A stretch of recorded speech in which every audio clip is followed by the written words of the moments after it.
Mesdames et messieurs, bonjour et bienvenue sur Médien TV. Focus aujourd'hui sur la 3e édition de la conférence Page Green Crossroads, l'occasion de mettre en avant l'engagement du Maroc en faveur d'une transition vers une économie verte, inclusive et résiliente. Cette 3e édition s'inscrit donc dans la semaine de la synergie verte sous l'égide des Nations Unies. Son objectif: accélérer le passage des économies inclusives, sobres en carbone et circulaires. L'accent est mis sur l'emploi vert, la coopération triangulaire et l'innovation financière comme moteur de transformation du continent. On va en parler avec Abdellatif Komat. Vous êtes professeur universitaire, analyste socio-économique. Bonjour. Bonjour, la Mariam. Merci d'être avec nous. Alors, cette 3e édition de la conférence Page Green Crossroads, parlez-nous de cet événement. En quoi est-il important? En quoi cette conférence est importante, principalement dans un contexte actuel de défis climatiques et environnementaux? Alors, il est important parce que c'est vrai, comme vous l'avez dit, l'enjeu aujourd'hui pour le monde dans sa globalité, la dimension climatique est posée avec force. Et il s'agit bien évidemment de faire le point sur l'avancement en termes d'objectifs tels qu'ils sont tracés, notamment dans le cadre des COP, et voir comment les différentes économies avancent dans le sens de l'économie verte, quelles sont les mesures qui sont entreprises, quels sont les financements qui sont requis et quelles sont en fait les politiques mises en place par les gouvernements avec la dimension convergence des politiques publiques au niveau national, continental, mais également mondial. Et c'est pour ça que ce genre de conférence est très important. Alors, bien sûr, il y a la particularité de l'Afrique. Vous savez que l'Afrique a un enjeu, je dirais, particulier. Tout d'abord parce que c'est l'Afrique qui contribue le moins à la pollution. C'est l'Afrique qui est victime, je dirais, un peu de tout ce qui se passe au niveau mondial, au niveau impact climatique. Et puis l'Afrique également est interpellée, elle est concernée par les questions de financement, de coopération internationale. Et donc c'est pour ça que c'est une conférence très, très importante. L'Afrique qui souffre le plus aujourd'hui des conséquences du changement climatique, vous l'avez très bien dit. Donc cette conférence, c'est un petit peu l'occasion de faire le point sur les avancées, ce qui a été fait, ce qu'il faut améliorer, ce qu'il reste encore à faire. L'objectif est donc d'accélérer le passage vers des économies qui soient vertes, qui soient inclusives, neutres en carbone, circulaires. Quand on parle du continent africain actuellement, quel est l'état des lieux ? Alors l'Afrique, il a, bon, je dirais un peu l'avantage, c'est que il a un potentiel aujourd'hui parce qu'il est en cours d'industrialisation et il peut brûler les étapes pour aller vers une industrialisation durable, aller vers plus d'économie verte. Et également, l'Afrique regorge de potentialités, notamment sur le plan naturel, pour prôner et pour aller vers les énergies propres. Vous savez que la source d'énergie propre, c'est le soleil, c'est l'éolien. Et sur ces plans-là, l'Afrique aujourd'hui a beaucoup de possibilités. Donc, ce qu'il faudrait, c'est tout d'abord d'avoir une politique concertée. Vous savez que l'Afrique aujourd'hui, c'est plusieurs pays, mais également il y a un destin commun. Et là, on voudrait saluer des initiatives, notamment l'initiative royale de proposer le gazoduc qui passe du Nigeria vers le Maroc, vers l'Europe via le Maroc, en passant par 13 pays, et qui s'inscrit justement dans cette politique d'utilisation, je dirais, la plus possible avancée en matière de gaz naturel, également tout ce qui est infrastructure qui est en train de se développer. Et donc, l'Afrique, aujourd'hui, il est à la croisée des chemins. Bien évidemment, il y a des contraintes, parce que l'Afrique également reste un pays dont 600 millions de population qui n'a pas encore accès à l'électricité. Donc, il y a tout d'électrification. Il va falloir qu'on aille davantage vers le mix électrique basé sur des énergies renouvelables, comme cela est fait par le Maroc. Vous savez que le Maroc a l'objectif d'un mix électrique à 52% basé sur l'énergie renouvelable à l'horizon 2030. Et donc, l'Afrique, je crois qu'il est consciente, mais il devrait passer davantage à l'action pour abonder dans la voie de l'économie verte et de l'économie durable. Passer donc à l'action de manière urgente, une politique qui doit être en tout cas réfléchi de manière concertée pour le bien du continent.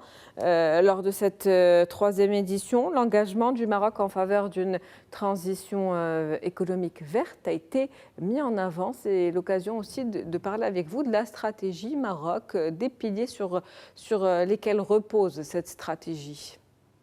Alors, les piliers, c'est tout d'abord les orientations royales. Vous savez que Sa Majesté, depuis 1992, alors qu'il était prince héritier, dans le sommet de Rio, il avait présenté les grandes lignes du projet social dans notre pays, dans lequel tout ce qu'on a connu après, comme les ODD, les objectifs de développement durable, sont intégrés. Il y a la dimension sociale, il y a la dimension environnementale, il y a la dimension économique. Et après, bien évidemment, depuis le début du règne de Sa Majesté, on est allé dans la voie de la consécration d'une orientation vers un développement durable et une économie verte. Et on se rappelle des orientations de Sa Majesté en 2010, en 2011, et puis l'aboutissement de la stratégie nationale de développement durable en 2017. Et puis, le fait que le Maroc a abrité la COP 22 en 2016 à Marrakech, là également, ce sont des orientations de Sa Majesté. Et donc, ce qui fait que le Maroc, il est connu au niveau international comme un exemple de pays en développement, de pays émergents, qui a, d'une manière solennelle, sous les orientations royales, pris la voie d'un développement durable. Alors, sur un plan concret, nous avons la stratégie, qui a un certain nombre d'axes, qui connaît des révisions pour s'adapter aux changements. Nous sommes inscrits dans les objectifs de développement durable à l'horizon 2030 dans le cadre des Nations Unies.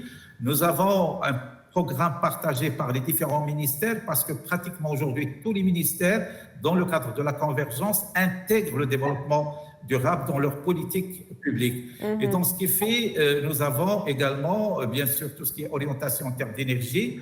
Vous savez que le Maroc, aujourd'hui, a l'objectif d'aller vers plus de mix énergie basé sur l'énergie propre. Nous avons monté la station solaire la plus grande au niveau mondial, la station Nord-Ouarzazate, qui aujourd'hui produit plus de 180 millions de mégawatts. Donc, le Maroc a une stratégie multidimensionnelle qu'il est en train de mettre en place. Et puis, bien sûr, il y a aujourd'hui tout ce qui est projet au niveau du Sahara marocain. Là également, le Sahara marocain, aujourd'hui, se pose comme une plateforme pour justement avancer dans le développement de l'énergie propre. Et donc, tout cela que nous avons une vision, nous avons une politique qui est en train d'être mise en place et qui est reconnue notamment au niveau international, d'où l'attrait de l'investissement dans tout ce qui est hydrogène vert, tout ce qui est énergie renouvelable, qui attire de plus en plus des investissements internationaux dans notre pays.